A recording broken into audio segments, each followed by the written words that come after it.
There are times when I struggle to feel as though the Christian religion is my theological home. I want to be clear what I mean by that. I do not mean that I struggle with whether or not the person of Jesus Christ, the teachings of Jesus Christ, can be my theological center.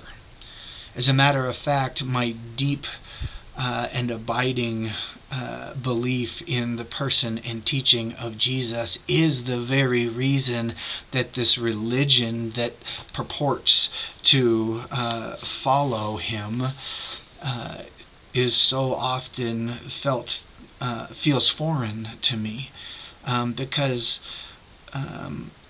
sometimes, not all the time, but sometimes this religion ends up supporting and justifying and legitimizing things that seem completely inconsistent with the person of Jesus. And because I believe so deeply in the teachings of Jesus, I feel as though when the religion that I claim as my own, the religion that I have been educated and ordained to teach and support, when that religion doesn't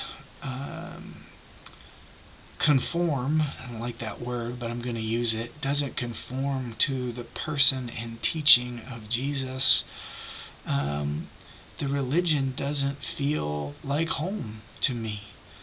I read a quote this week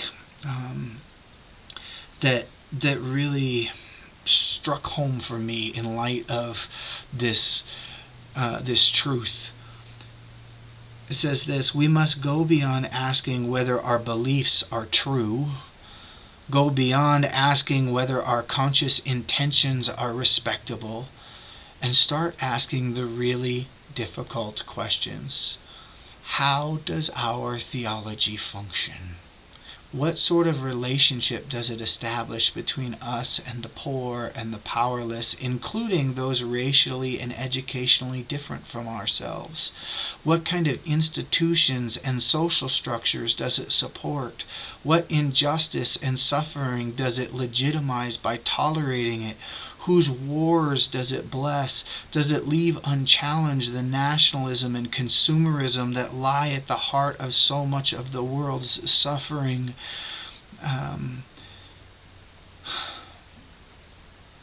One of the things that I think is difficult for me is that sometimes it feels like religion is comfortable with simply asking whether or not what it says is true, whether its intentions are respectable, and very seldom asks the question, how is my theology functioning in the world? What is it legitimizing? Is it legitimizing the things that are consistent with the person of Jesus?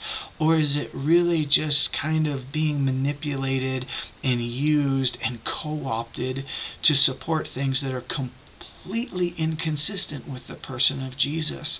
There are numerous examples, and we don't have time to go into all of them, but I think these questions that were raised in this quote that I just read are questions that all of us need to wrestle with, in spite of the incredibly difficult and painful potential answers that we may be compelled to arrive at when we really ask those questions.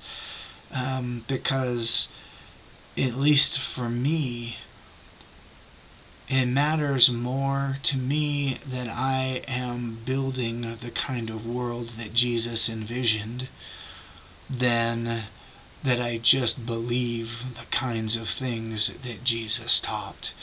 If my theology isn't functioning and building that kind of world, is it really consistent with the person of Jesus?